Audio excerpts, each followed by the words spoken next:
আবারও ব্যতিক্রমী কর্মসূচিতে নজর কাড়লেন বিশালগড়ের তরুণ বিধায়ক তথা যুব মোর্চা প্রদেশ সভাপতি সুশান্ত দেব।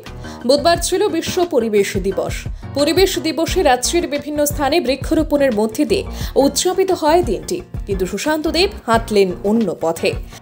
বৃক্ষরোপণ না করে রাস্তায় আগে থেকেই রোপণ করা বৃক্ষগুলির পরিচর্যায় হাত লাগান বিধায়ক। বিশালগড় বাইপাসে রোপণ করা বিভিন্ন গাছগুলির আগাছা এবং জঞ্জালে আবৃত ছিল।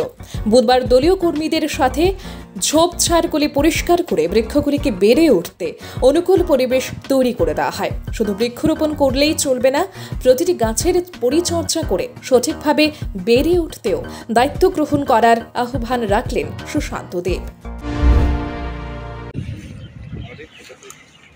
দেখুন, আজকে বিশ্ব পরিবেশ দিবস। আমরা ভারতীয় জনতা পার্টির বিশালগড় মণ্ডলের সমস্ত স্তরের কার্যকর্তারা আজকে আমরা একটা কাজ হাতে নিয়েছি।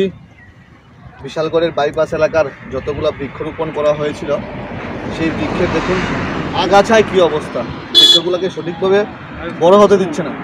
তো আজকে আমরা বিশ্ব পরিবেশ দিবসে সবাই গাছ লাগাই, আমরাও গাছ লাগাই, এবং গাছ লাগানোর পাশাপাশি গাছকে পরিচর্যা করা প্রয়োজন মানুষের কাছে একটা মেসেজ দেওয়ার জন্য, এবং এই গাছগুলোকে আগাছা নির্মূল করার জন্য আজকে আমরা এই কর্ম হাতে নিয়েছি।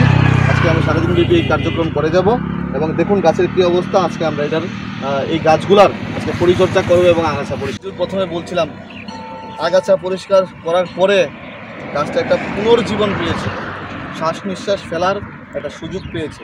আমি প্রত্যেকটা যুব ভাইয়ের কাছে অনুরোধ করব, এইভাবেই আমরা গাছকে পরিচর্যা করব, গাছের আগাছা পরিষ্কার করব। Your report, News on Time.